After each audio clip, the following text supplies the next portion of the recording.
I am Charles Miller, Board President of Texas Employers for Affordable Healthcare, and we are so excited that you're here joining us.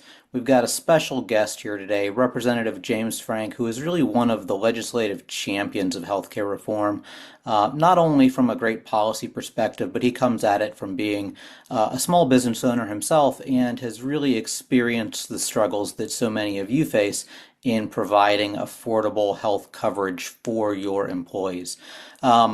To start out with, we're going to have Representative Frank give his perspective on what's been going on in session and why it's important for the employer voice to be heard at the Capitol and the struggles that we face in the reform effort. And then at the conclusion of that, I'll give an overview of some of the most important bills that went through this session and talk about what it means to you as employers. So with that, wanted to kick it over to Representative Frank. Thank you for being here, Sure. and we'll give it away to you. All right, my pleasure. Yeah, appreciate being here and appreciate the interest from employers around the state on this issue. I wanted to level set. I'm going to do a couple things. I'm going to kind of level set where we are in healthcare, I think. And I think y'all probably know this, but healthcare costs in this country are literally twice as high as the rest of the developed world.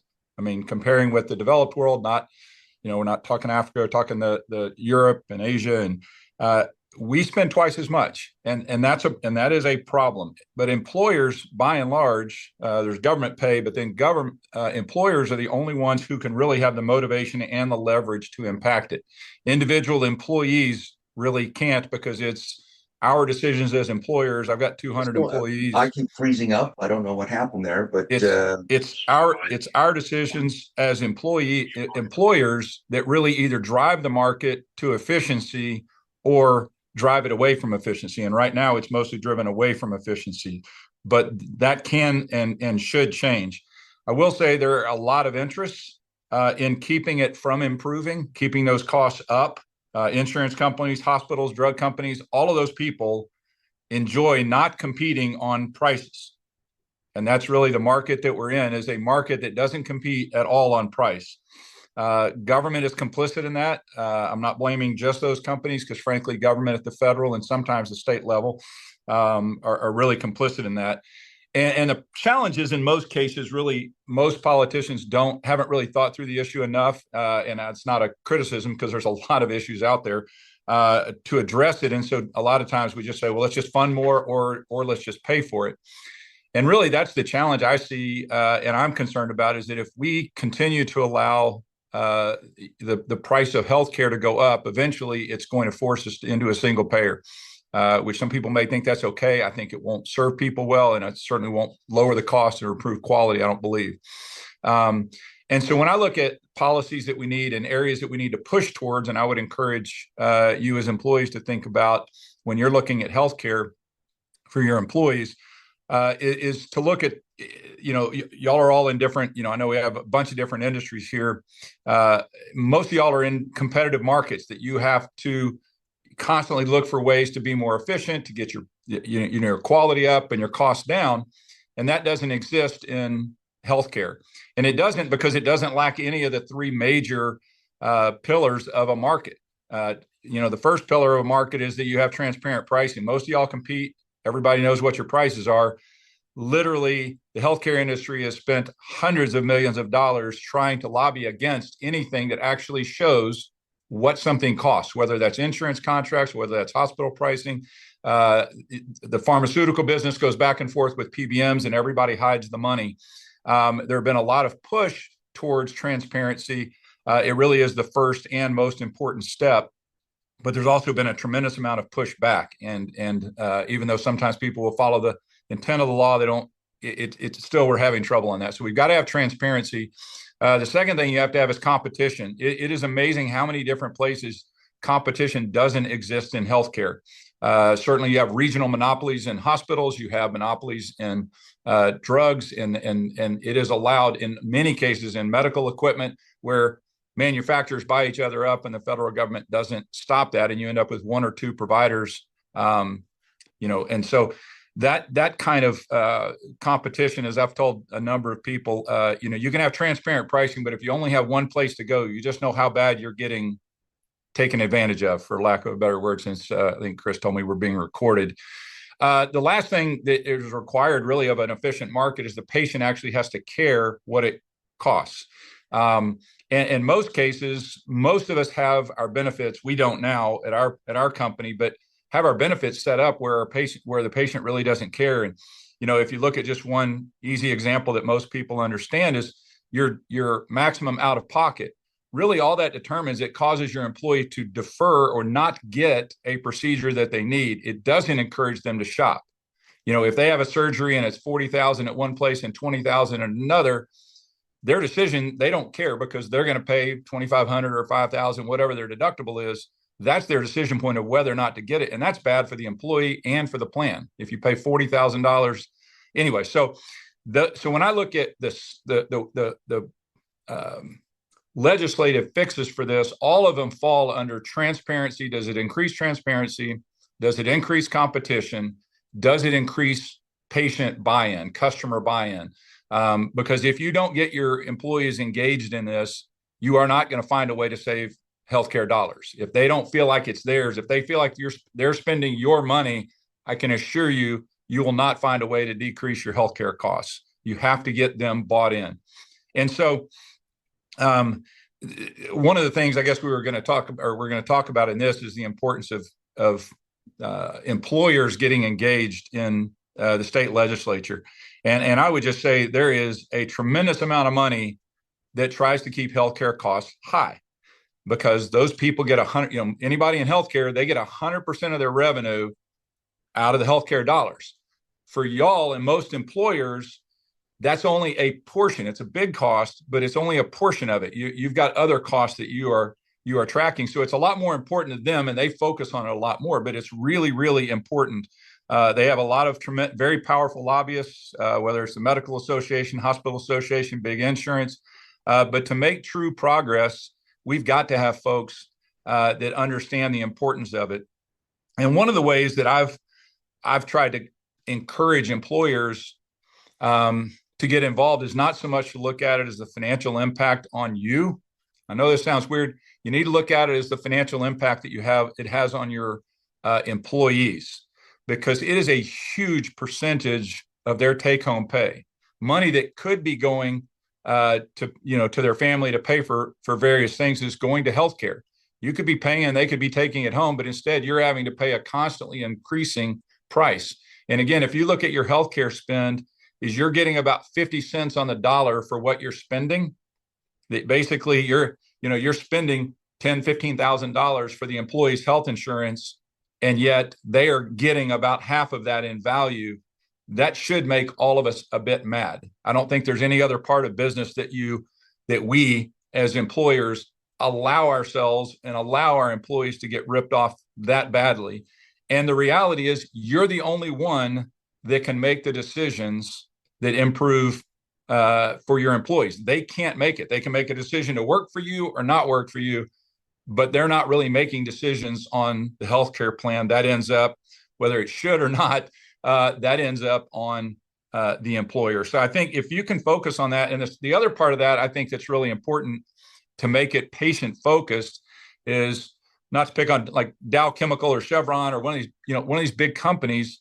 If you're in the legislature and you're arguing Dow Chemical versus some insurance company, that's not a great thing. If you're arguing about Dow Chemical or Chevron's employees versus an insurance company, that is much more, that's a much stronger argument to make. And frankly, I think it is much more accurate. The reality is the healthcare dollars that we spend are just part of hiring somebody. That's just, it's really what you're paying for that person.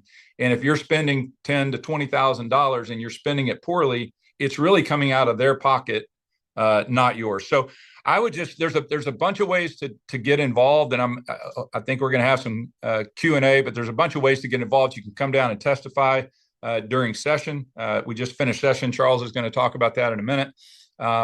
You can testify on behalf or against bills, depending on which ones. But also, you can really relook at your plans to figure out, do they have any of those elements? Are you forcing transparency with the folks that you're dealing with? Are you forcing any amount of competition? Are your employees actually engaged in how much things cost and the quality of what they're actually getting? Because I think all of us are very frustrated, but don't always feel like there's something we can do. And there really is an employer. Y'all are really the only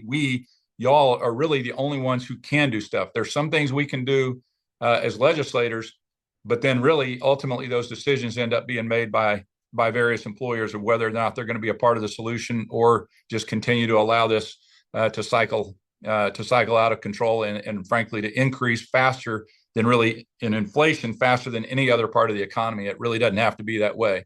So with that, I'll turn it over to Charles, and then happy to answer any questions that we get. Well, Representative, I just wanted to ask a couple of questions of you Sure. before we switched over, and it was Sure. about what employers can do and how they can most help folks like you who are fighting for reform at the Capitol. And I think it might be helpful for folks to hear about what actually happens when you've got a bill that is going through and trying to reform the industry.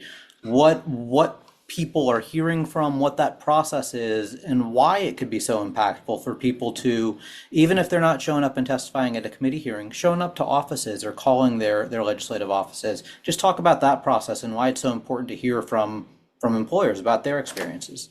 Yeah, really, it's because it ends up being, all politicians are, they supposed to be paying attention to the people that elect them, and so really your biggest voice can be when you call the people who represent you, right? Like the voters, the elected officials in your area, the state senator or state representative that is in your area, and directly say, hey, I'd like you to support that. Our office takes note of that.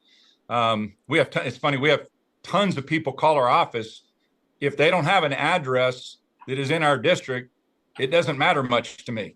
And I don't mean that bad, but I represent 200,000 people up in North Texas. I don't represent somebody in Houston. I care about the people in Houston. I care about people in San Angelo. But that's not who I represent. So you calling your individual state rep is, to me, the most meaningful thing, quick and easy to do. If you have more time and are willing to get involved and actually show up and testify, that's a huge thing, particularly, if you're a company and you have a compelling interest in it, because there is a lot of money. I promise you, the people that want you to overpay for your health care will show up and testify. And a lot of times that's the information that folks are going off of to decide how to vote. Well, I really appreciate that answer. I think that's helpful for a lot of folks on the call. I wanted to transition over and start talking about some of the bills that passed this session that'll impact the prices that are paid for employer-sponsored health insurance, as well as maybe some of the opportunities that we're still going to have next session, which is just a really nice way of saying that we didn't get them across the finish line this time around. The first big effort that I wanted to talk about was the All Payer Claims Database. And this is a database that is held by the state that collects healthcare claims from private payers across the state. It's got about 61% of all the claims filed in the state, and they are housed at somewhere at the University of Texas Health Science Center. What is really exciting about this database is twofold. One, researchers are going to be able to start looking at this from a holistic perspective and start really identifying ways to drive high value care. We can look at these claims and start measuring quality outcomes over time. And then also, because they have the prices that were actually paid, match that up against those prices and really get to that value formulation. As we know, value is a function of both price and quality, so we want to look at both the outcomes as well as the prices paid. This database is going to be hugely important for researchers to do that. It's also going to be really important for the state acting as a market actor. And you guys might think about this, well, we're private employers. What do we care about in terms of what the state does with their own health employee benefits? Well, the state covers health benefits for about 1 to 1.5 million enrollees. And when you have that kind of size, it can drive insurers to create plans that they might otherwise not. And when the state has this database available to it to start evaluating what we're spending on our own health benefit plans for our employees, the changes that are made at the state benefit plan level can spill over. And because the state has the market size to create those changes, it allows maybe smaller employers who might not be able to force a change to start asking for that. So if you've gone and asked your benefit consultant or your broker, hey, we'd really like to implement this type of benefit change into our plan before, and they've said, oh, well, we're not going to make that just for you. If the state gets more interested in being able to implement some of these reform ideas into their plans, then there's going to have that ability to do that off the shelf. And you're going to say, I want what they're having. So we're really excited about that. The other thing that the APCD, that's the All Payer Claims Database, is going to be able to be used for is a new piece of legislation, House Bill 138. And this created a health insurance mandate advisory committee. What's great about this is that it provides legislators with a tool to evaluate the cost and the benefit of future proposed legislative changes on health insurance mandates. We hear time and time again that one of the big reasons why health insurance is so expensive for employers is that there are all of these mandates for benefits that maybe employers don't really want to purchase, but they get loaded up session after session. And the legislators are often put in a really difficult position of having to vote on these insurance mandates without all the information that they need. And so the way that it approaches them is there is a health insurance mandate that creates this benefit. A lot of sympathetic individuals are put forward who, you see all the potential benefits of this mandate, but we don't actually have a good estimate of what this is going to cost. And that is not part of what is presented to the legislators because it's only a mandate on private insurance. If we put these mandates on our state plans, we get to see both the cost and the benefit, but that's not how it's done usually. When these mandates are put on these private market plans, all you hear about are the people who want this benefit, and we don't actually get a good cost evaluation. This new piece of legislation will allow any health insurance mandate to be put and evaluated using the data from the APCD to get an idea of both the costs and the benefits. And this isn't to say that all insurance mandates are a bad thing. Sometimes you have very, very inexpensive mandates that have very good benefits. And in that case, we would hope that our legislators would vote to have that put in place. That makes good sense. But other times we have benefits that have very high costs and very low utility, and they tend to get put forward by vendors who have specific financial interests in place to get a certain type of treatment covered. Those things are not good value, they are not high value, and this tool is going to allow our legislators to see this and make more informed decisions. Our hope, therefore, is that the type of insurance that is being offered in the future will have fewer bad mandates, thus bringing down the price in the future. So we're pretty excited about that. Another piece of legislation that opens up a new kind of care. There's been a lot of discussion, and you may have heard this, value-based care. What value-based care really means is that you're no longer paying on a strict fee-for-service basis. That is, you're not paying a set dollar amount for a particular service, but instead you're trying to incentivize providers to get outcomes. So one of the ways that you can do this is you can get primary care arrangements where you pay the doctors based on how healthy the panel of patients goes. Did their health improve over the period of time that the patients are in there? And so we call these value-based care arrangements. Sometimes they are referred to as capitated arrangements, but what we're really hoping is that it is more than a pure capitation, that there's actually a drive towards seeing improved health benefits, and that's what's being paid for. Now, due to a quirk of state law, any time that these arrangements were put in place in the past, the Department of Insurance would refer to those as actually engaging in the business of insurance. And so they would say to the medical providers who entered into these contracts, you're taking on risk. And when you take on risk, you're engaging in the practice of insurance. These doctors did not have a license to provide insurance, and so therefore the Department of Insurance wouldn't allow these contracts to exist. The bill this session, HB 2254, went through and said, no, this is not actually the provision of insurance. This is a normal, standard, beneficial contractual arrangement. And so it enables these value-based care arrangements to be put into the types of plans that you guys most typically buy. Those preferred provider organization plans, PPO plans, as well as the EPO plans. And so these types of arrangements can be in there. If you have been interested in seeing one of these types of plans or arrangements put into your plan in the past, but you've heard, well, we can't do it, it's illegal in Texas, that's changed now. And so ask your broker about this. Ask what kinds of value-based primary care arrangements you can put in. This is something that's really important and can drive change because now you've got those primary care providers incentivized in the health of your employees. And that's really important to prevent that higher cost care later on. Similarly, There was a bill that was sponsored by Representative Frank here. It was also carried by Senator Kelly Hancock in the Senate. This was SB 926. And what happened with this bill is it got rid of some other quirks in state law that were preventing health insurers from doing incentives for people to go seek high value care. So health insurers are required to have these relatively broad networks. And because of these requirements to have network adequacy and have a lot of doctors in their network, they end up with all kinds of different prices. And so we have this phenomenon that's referred to as price variation. The same service could cost as little as $100 or maybe $1,000, depending on where you go. And those quality outcomes really don't vary all that much. Insurers, if they were responding rationally to this, would start incentivizing patients to go seek that treatment at that $100 provider, assuming that the quality is relatively the same. Unfortunately, in Texas previously, this was prohibited by state law, and they were not allowed to do this.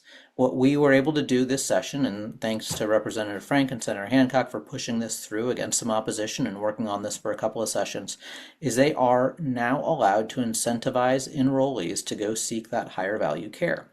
Now, this was not without controversy, and there are some legitimate issues as to why this shouldn't have been done, but the bill addresses them.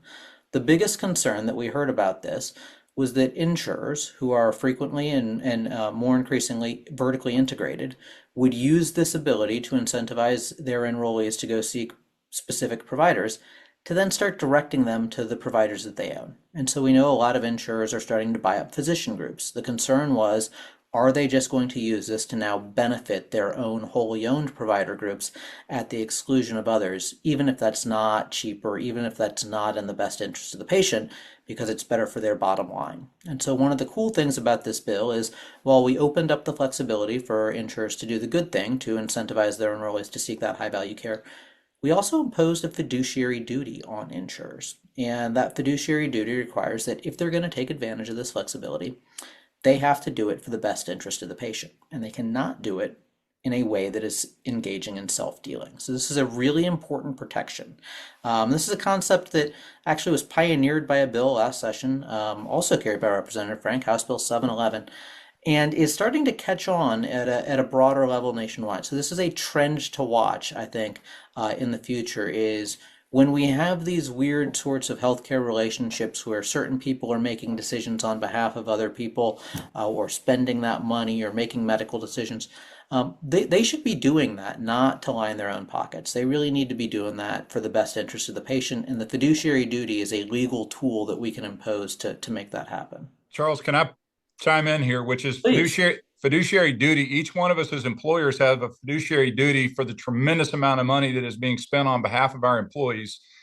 If you know that you're basically spending 50-cent dollars on their behalf, I would argue that not looking at doing something different is not fulfilling your fiduciary duty. And I think at some point, I think there is a legal obligation, but I think in many ways, more importantly, there's a moral obligation to look at the money that is being spent on behalf of the employees that they have no control over, as to whether or not is actually benefiting them to the level that it should. Because if you are using, honestly, if you're doing traditional brokerage, traditional insurance, traditional incentives, there is no way that you are spending the money efficiently, because the system is that broken. There's not a way.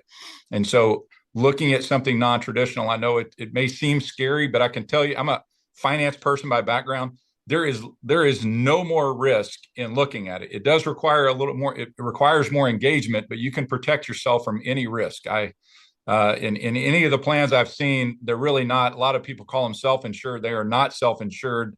They are what I would call, they are fully insured with a deductible of your choosing. You choose a $25,000 deductible, $50,000 deductible, that you're going to take the first part of that risk, but it is not, there is very little, if any, additional financial risk versus what you're already taking. It's a great point. Employers do have that fiduciary duty, and there is a growing cadre of legal cases around the country that are really seeking to enforce that. Historically, we saw these sorts of legal cases filed against plan sponsors for retirement accounts who were not investing those funds prudently. We're starting to see that trend of liability being sought on plan sponsors of health insurance arrangements. Well, And and one of the things, honestly, I think that you start with is transparency. When you talk to your broker, if you're using a broker and you don't have to, you need to ask, how are they getting paid? Because it is almost amazing how many conflicts of interest are just in the payment to brokers and where they get kickbacks and vacations and all of this stuff. They don't have to make decisions in your best interest. We have much more robust requirements for a realtor who sells a $100,000 house than we have for a broker who sells, a $20 million healthcare plan. They can get paid in multiple different ways. And so when you ask those questions all the way and peel back, where are you getting paid? That is tremendously important. If somebody will work with you, and there are groups out there, I know Health Rosetta, and there's a bunch of groups that you can check pretty quickly to find the ones that have committed to being fully transparent with you. But if you're using a broker that won't tell you every dime they get, you need to use another broker because they are not working in your best interest. One of our questions, Representative Frank and Charles referred to this specifically. What is the best way for an employer to go about finding a non-status quo advisor to assist them that's knowledgeable in building transparency? And as the Representative Frank said, what is their awareness of this? There's a lot of misaligned incentives in this business, and a lot of broker consultants, they make more by offering you a particular health plan from that plan than they do from the fees that you provide them. That's just the way the business is right now. I have found that most benefits consultants are not aware of the information that's out there. We'll share our website in a bit, but as an example, on hospital pricing, we have a dashboard on our website that shows the financial undermining of the hospital systems and hospitals. The dashboard shows that most commercial payers, the operating profit margin for hospitals is about 45%. Operating profit margin. Most businesses would die for that. It also shows that in the state, employers pay on average 276% of the Medicare price for hospital services. It's quite frankly, it's higher in consolidated markets, think urban markets. Where's the break even? In other words, that percentage that is required or what commercial payers would need to pay for that hospital to pay all of its bills, Medicaid, Medicare, Medicare Advantage, uninsured. That's about 132%. So you can see there's that large delta between 276% and 132%. But employers collectively can make noise about that. So I just wanted to point that out. And as Representative Frank, Health Rosetta is really doing a lot of good work in this space. They have a lot of good information, a contract template. There's more that will be coming out in the coming months that we'll be making available. Think RFPs for consultants, what questions you should be asking, what things should never be in a contract, what things should always be in a contract. So stay tuned for that. We're going to be providing that to our membership.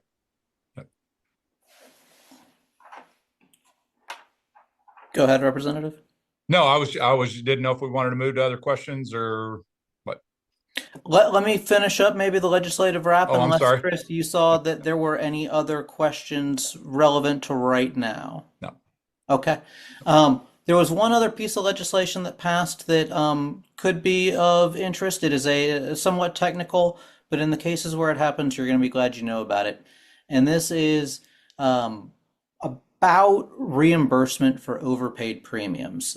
Sometimes what will happen is you'll have an employee who is let go, leaves the company. They have their insurance coverage through the end of the month. And if you do not notify that insurance company that they need to stop covering them within a certain time frame, they have to cover them not only through the end of the month, but through the next month as well. And even though they no longer work for you and that coverage has no applicability, they were prohibited by law from refunding that premium. So that was something that you ended up having to pay for, and they had no ability to refund that. They tried, they asked the department, and they were not allowed to do that. SB 1332 did fix that situation. So in situations where you do have that, this is some small relief that'll get you back some real money just for getting a small deadline. But now when there's coverage in effect for somebody who's not even working for you, you should be able to get that money back. So not all reforms are going to change the world, but at least some of them may bring back a few extra dollars in your pocket. Wanted to switch gears to some of the opportunities that we're going to continue to have for next session. These were bills that we weren't able to get across the finish line. The biggest one that has caught a lot of attention was SB 1232 and HB 2556. These were addressed at trying to get at the issue of facility fees. And we've seen facility fees really emerge as a symptom of the increasing vertical integration that we see, where large health systems are buying up all kinds of affiliated practices. And so your employees would be going to their doctor, and then all of a sudden that doctor's office, that clinic gets bought up by a large health system. And now not only are they getting the bill for their doctor, but on top of that, they're getting an extra facility fee for basically the same service at the same location, same as it ever was, but now they're getting extra bills on top of that. And this is a problem that is manifesting itself not just in terms of the additional expense that is being paid for this, but also because of the way that it hits employees. Most plans are supposed to be covering preventative care at no out-of-pocket cost to your employees, but frequently what happens with these facility fees is that they do not appear like they are coming from the off-site clinic. They appear like they are coming from the hospital's main campus because of the way that they are billed. And so we have kind of a billing integrity, billing accuracy, in some cases perhaps even a billing honesty issue. And these bills that were the pieces of legislation that are being filed are trying to address this issue through pro-market measures. The big issue that we've seen when we've gone and talked to these large institutional payers, the insurers, and some of the self-funded employer plans is the claim form is misleading, and as a result, they're not able to address this problem through the normal contractual path. And so what we've been hoping to do is make sure that there is that billing integrity so that when the claims form come in, it is clear, and then that the private market actors, the insurers, the large employers, are able to then adjudicate those claims properly to protect patients. Again, not just from the higher expense of getting these two bills when it should be a lower overall cost, but also for adjudicating the cost sharing appropriately so that when they go in for preventative care that they are expecting to pay nothing out of pocket for, that they're able to get that preventative care covered at that instead of getting a surprise $500 bill for what should be no out of pocket cost to them. We weren't able to get that done this session. And quite frankly, it was because of the opposition of a few large hospital systems. We had put together, and Representative Frank and Senator Hancock and a number of stakeholders worked very hard on putting together a pretty good compromise bill that talked to hospital systems, that talked to insurers, and worked out a lot of the details. And there were agreements that were reached with the Official Hospital Association, with the Rural Hospital Association, with the Teaching Hospital Association, as well as the major health insurers. And it was really a few individual large systems that came out and went around these agreements and just put a lot of political pressure to keep those from happening. So we're still interested in addressing this issue.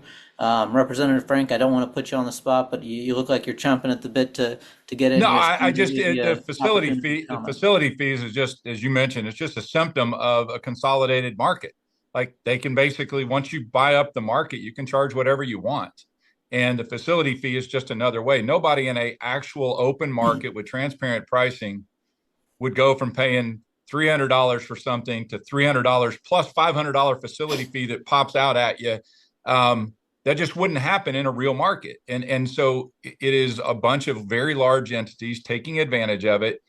And the problem is with most of the people making decisions like on this call, it's still a relatively small part of your employer's overall expenses. Maybe it's 5%, maybe it's 10%. It's a big number, but it gets lost in the shuffle. So you have a competition between somebody 100% of their money is coming from this, and they can think of all kind of ways to take advantage of it.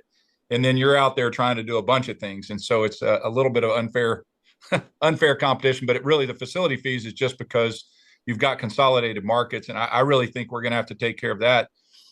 If you have monopolies, there's only one way to do it. You have to have government control, because monopolies cannot operate.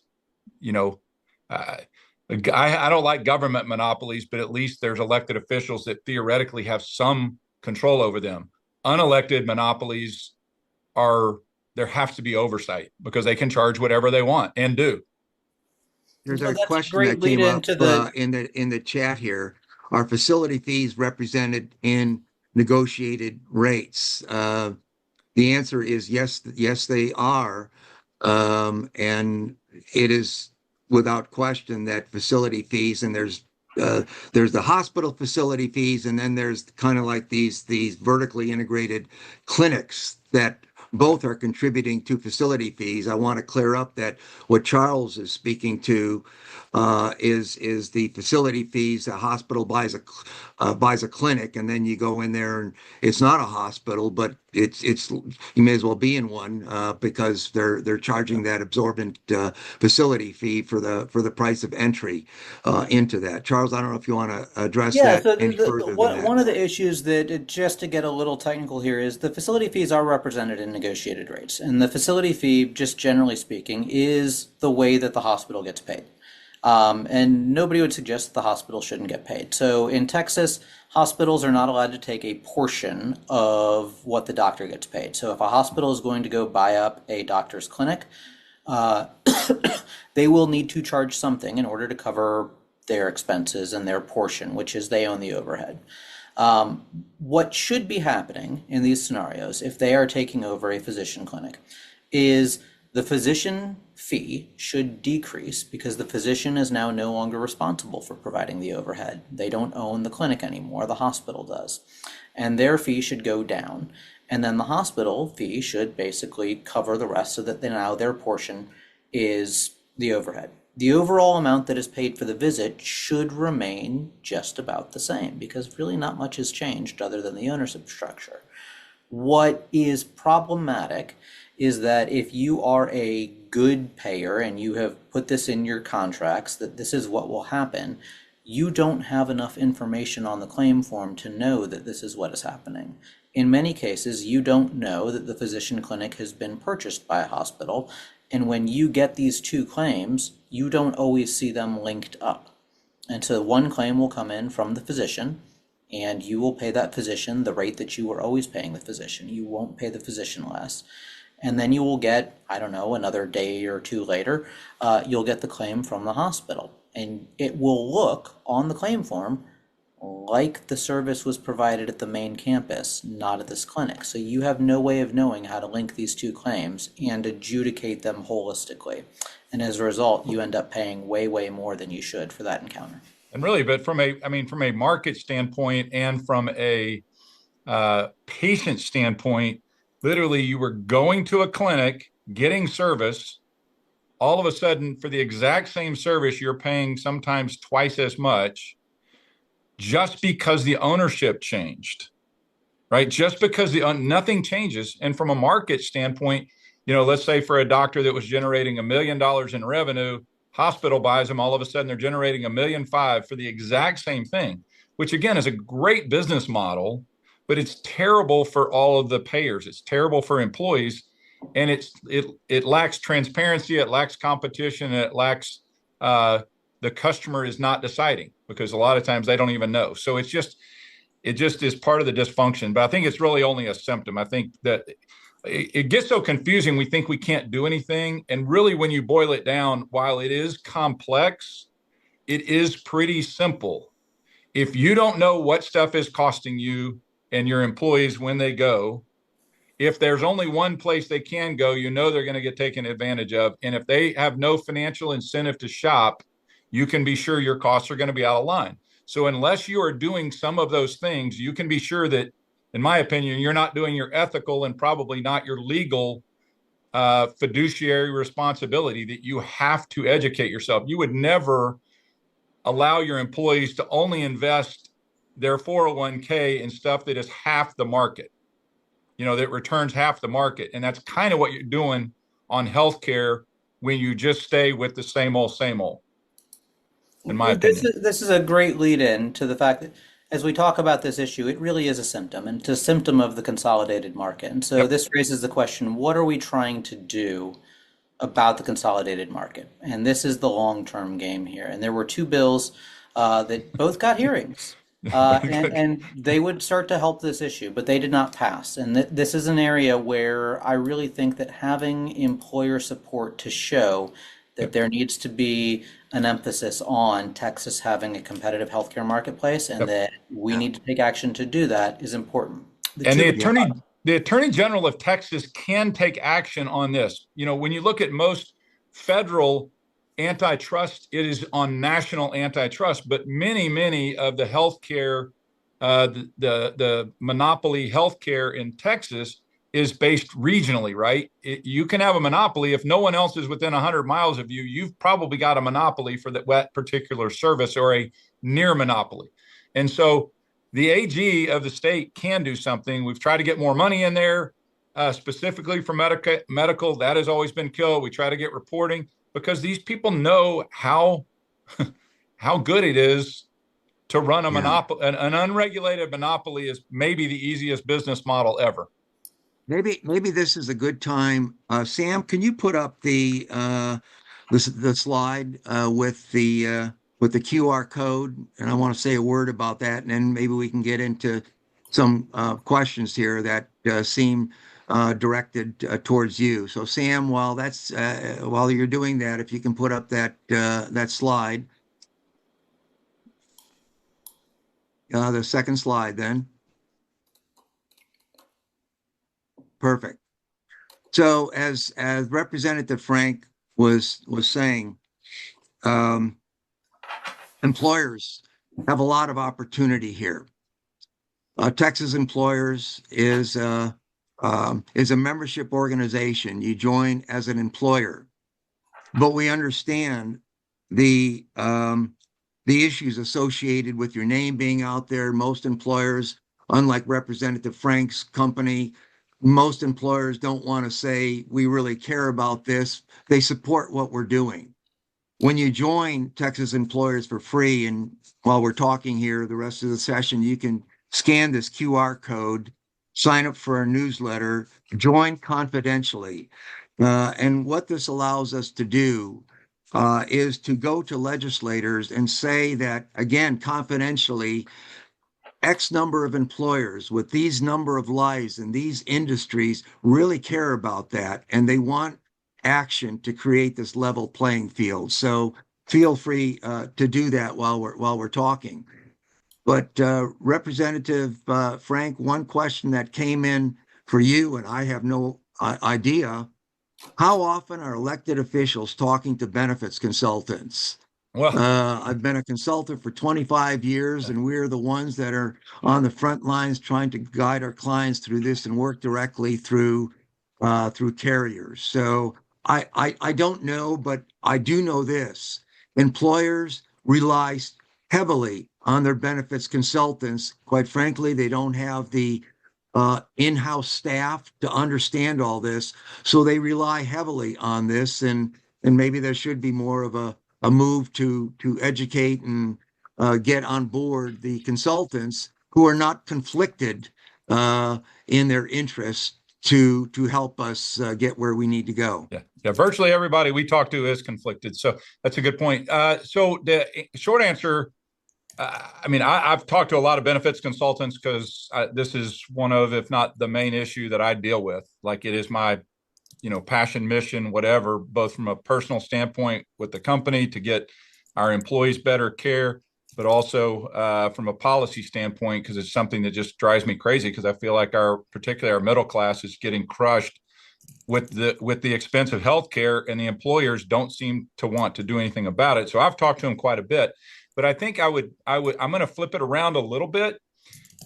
I think one of the things you got to know about a representative form of government with, with the state rep, state senator, and I'm not going to talk about the U.S. Congress because I'm much less familiar. I'm obviously in the state, or hopefully y'all know I'm in the state representative.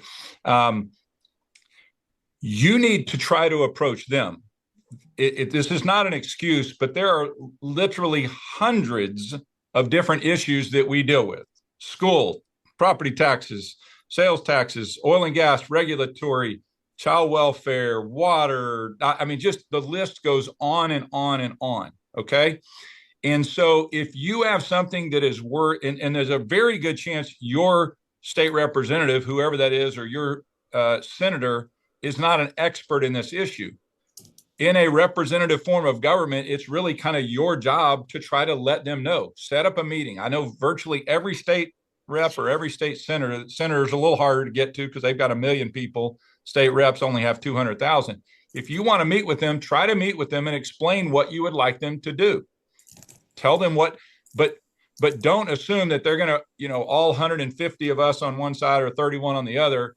All of us aren't doing that. There's only a few. There's probably 5 to 10 that really understand this issue, for instance. But you reaching out to them is a really good thing if you have strong opinions about what they need to do and what they need to support. And most of them will listen to you. Charles, there's a question for you. What were the 2 bill numbers that Charles mentioned that were not passed? He mentioned them, but didn't share the numbers. Sure. If you want to The provide first those. one was HB 2747, and this was about pre-merger review. It would have required any entities that were trying to merge, and there was a de minimis exception here. But in healthcare, if they were trying to execute a merger, they just simply have to notify the Attorney General of that merger. There was not a permission that needed to be sought, but just so that the Attorney General had the information they needed in order to enforce the existing antitrust laws on the books. And then the other one was HB 4408, and this one would have required reporting on ownership transparency. And we think that there's a couple of benefits to this. One is there's growing concern about the impact of private equity over medical decision making and seeing to what extent private equity owns certain providers, insurers, etc., could help shine a light on whether or not that is having a negative impact on medical decision making or not. The other aspect of it is as we look at trying to address consolidated, concentrated markets, it really helps to know the baseline of what the extent of consolidation and concentration is. Sometimes what will happen is there will be smaller roll-up acquisitions that kind of escape oversight, and you don't realize that there's a consolidated market until one group owns 80% of it. And having this annual reporting so that we can see the extent of how consolidated or not those markets are is really helpful to know where to address that. It also gives policymakers tools for a lighter touch. This is Texas. We are a light touch regulatory state where possible, and blunt tools to go after and address consolidated markets are going to be less viable. But if we're able to say, hey, this limitation on your negotiating power, we're going to address and amend the contractual rules for entities that have market dominance or are monopolies, that's a little bit more viable than going in and addressing the contracting rules for everybody. And Charles, from a conservative standpoint, and I think I'm pretty dang conservative. The one area, I mean, there's a few areas that government needs to be involved in. One is making sure there is a free market. If you actually have free market, again, I'm a broken record. If you have transparent pricing, if you have competition, if your customer is paying, you don't need much regulation at all because the market regulates itself, right? Because, people will be checking price. The price will stay down because people actually care. The quality will stay up because people care and are making. The problem is we don't have any of those in this market. And so it's been allowed to consolidate. And I was going to just answer one of those. It says one about payers who have a monopoly like Blue Cross, because we've mostly been talking about hospitals or that's very dangerous as well. In fact, 2 sessions ago, myself and Tom Oliverson passed bills, one to allow Texas Mutual to get into the healthcare business, specifically focused on, which is a quasi-government entity, but it's just quasi. It's a separate, they do workers' comp coverage. But to create competition, particularly in those markets. There were 40 counties where there was only one payer, or their own Blue Cross Blue Shield was it. I appreciate them being in all the counties, but I don't like it when they're the only one. And so basically that is a problem, fully acknowledge that's a problem. Monopolies are a problem at any level, at the payer, at the provider, anywhere in the mix is a problem. Yeah, James, Representative Frank, there's a question here. Is there any push to force disclosure of contracts that supersede the payer negotiated rates that are in the transparency and coverage regulation? I don't know that that is something that that can be, at least in the short term, fixed through legislative policy. I understand. Yeah, I may have to phone I a think friend to fully understand that question. Charles, I'm Yeah. not. I'm not positive that I know what's going on with the question, but I'm gonna try and get over my skis a little bit and embarrass myself by making some assumptions.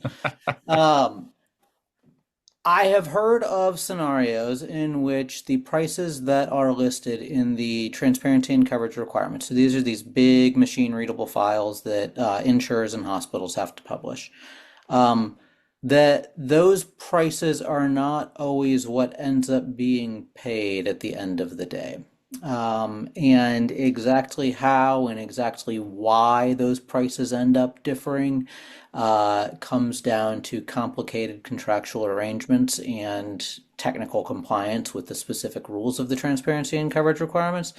The transparency and coverage requirements, most broadly, are promulgated at the federal level, and the state's regulations generally incorporate by reference those rules, but the state does have enforcement authority for non-compliance. So, what I have said in the past when folks have asked about this is these files are really, really, really complex. There is nobody at a state agency who is actively going through and identifying whether or not they are compliant. And if you have information or indications that there are cases where they are not complying or there are deviations, we would be interested in helping to advocate for that with the state agencies and educating our regulators on those lack of compliance. So, to the extent that you know of any variances, please reach out, and we'd like to get your story in Yeah. front of the regulator. Representative Frank, you talked about monopolies, consolidated markets with hospital systems.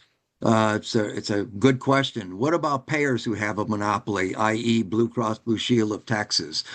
No, that's what I was. That was what I was talking about earlier. Is that really, we have at the state level 2 sessions ago tried to create both Farm Bureau and Texas Mutual to make sure they were competitive in those areas. I would also say if there's any size, like Blue Cross was close to a monopoly in my area, and we've got a third party that created its own network, basically, and it definitely rivals Blue Cross. The biggest issue, though, is you do have to have your patient, your customer, your employee, in this case, needs to be involved in the decision making. It needs to matter to them whether they go. I may get just a real quick example, because I think examples sometimes, people that are in this and talking bill numbers, it gets pretty confusing. Just a quick example. I'm actually on the state insurance. I had arthroscopic heart surgery about 5 years ago, and I looked at the bill. The bill was for less than a day in the hospital was $142,000, negotiated down to $82,000, and that was Blue Cross. So they are the dominant market player in this area. I'm with one of the biggest employers, if not the biggest employer, with the state of Texas. So you think, well, they can negotiate good rates. Well, I asked my consultant that handles our personal stuff or our business stuff, what's the average price of that procedure in the state? And the average price is under $40,000. So I asked the state, well, how in the world do we pay, as the state of Texas, how do we pay $82,000? This is just one procedure for one person. And again, most of y'all, if y'all are HR in big companies, this is happening all the time with you. How does Blue Cross, how do they have an $82,000 contract? And the answer was, well, I have to have the hospital and network. Therefore, whatever the hospital says is what we pay. So I asked what was a simple question. I said, well, why couldn't you tell me, hey, I'll waive your deductible if you'll go the XYZ hospital in the Metroplex, just as good a hospital or just as, if not better. And they said, well, it's against state law. Yeah. That's the state law. And actually it wasn't for them, but it was for other employers. That's the state law that we were talking about changing. Now it allows an insurer to say, hey, we can waive your deductible if you will go here. Now, a lot of employees may choose to drive 30 miles to just as good a place or 60 miles to save $2,500. And your plan might save $40,000. And it took almost no time. I mean, that is, I don't know how much any of y'all's time is worth, but if it took an hour or two to handle that, I would be shocked to save $40,000. Yeah. And that Yeah. stuff, it just gets rolled up and people stop thinking about it, but it's real money coming out of real people's pocket. It's really, I think it's gross. And I hope some of y'all, I told Chris, I said, my goal is hopefully one or two of y'all come out of here on fire going, I got to change this. My people are getting ripped off. My company's getting ripped off. We got to do better. And honestly, when you do, it impacts the market. I just wanted to say thank you, Representative Frank, for joining us today and sharing your wisdom and also your Wisdom. your knowledge and experience as an employer, but also as a legislator and helping to fight for these issues. My pleasure. Thanks for really your work and both of y'all. Really appreciate you taking the time. And there was a question in here also at the end that I just wanted to kind of close out on, and it was what steps, what action items can we as employers take next? And the answer is that's another session. We'll be back later this Yes. year with maybe some greater details, some resources about specific steps that you can take when you're talking with your broker, when you are designing your own benefit plan, when you are looking at these contracts. That is yet to come. But really appreciate everyone coming out today. Thank you for your time, and I'll give Chris the last word here. Yeah, just again, thank you. If you haven't scanned that QR code before we go offline, please do. We can't do this without your support. Representative Frank and other legislators need that support from employers. And again, there are a lot of bill numbers, and as Charles mentioned, how do you operationalize that? So we will be providing that in upcoming sessions. So stay tuned, join us, reach out, sign up for our newsletter. And again, thank you all so much and have a great rest of your day. Thanks, Thank y'all. folks. Bye.